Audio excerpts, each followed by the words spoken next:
Magandang araw! Welcome to another episode of Know Your Gear.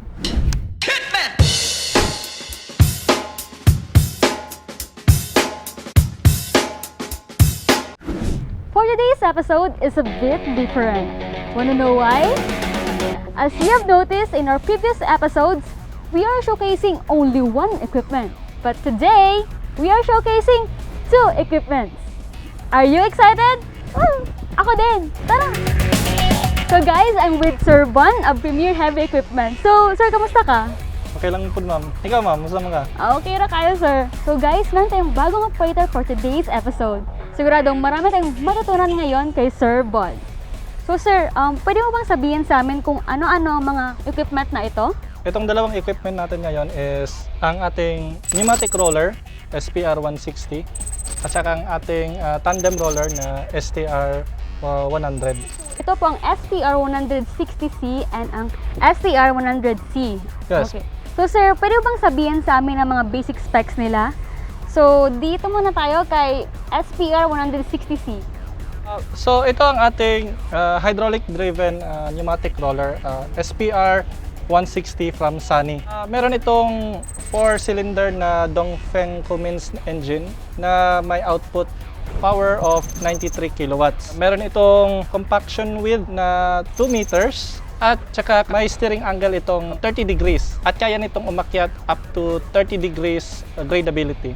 For additional features of our SPR, meron itong automatic inflation. So, pag may konting tagas or leak yung isang tire is nag-auto adjust siya. Tapos meron din siyang auto oil spray at saka pag yung hydraulic system niya pag may tama yung engine or yung transmission, nag-automatic brake siya for safety purposes. Wow, so very benefitable talaga sir, no? So sir, how about ang Sany STR100C? Ito naman ang ating STR100C. It is a 10-ton tandem roller. So, meron ito siyang dalawang drum. Compared sa single drum roller, mas better ito siya for flattening and compaction purpose. Meron itong pareho sa SPR natin, 4-cylinder 𝐏𝐬𝐾 engine. Pero meron itong 119 kilowatt output power. At saka meron din itong 50 to 61 Hz na vibration.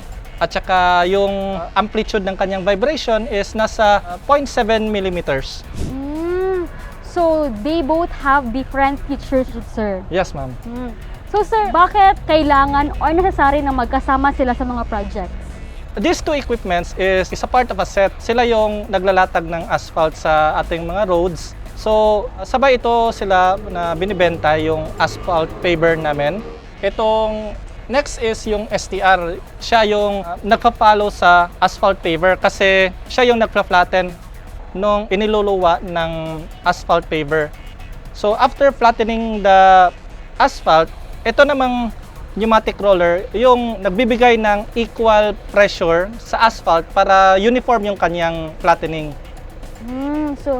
So kailangan talaga sila sir, no, sa mga projects. Yes, ma'am. Kasi pag wala yung isa, hindi pulido yung roads natin. So kapag wala yung isa, doon natin makikita yung bumpy yung road, o sa ibang side is elevated, yung other side is nakababa. So, yun yung purpose kung bakit sila sold as a set. Wow, sir, there you have it guys. The Sany SPR160C and the Sany STR100C. So, they are both different in features and also their advantages, but they are similar in the way na they are very necessary in the project. So sir, ano masasabi mo sa mga viewers natin? Contact Premier Heavy Equipment via our website or through your local agent for your heavy equipment needs. So narinig nyo yan guys, don't forget to contact Premier Heavy Equipment or your local dealer today. So there you have it guys, see you in the next episode. Bye!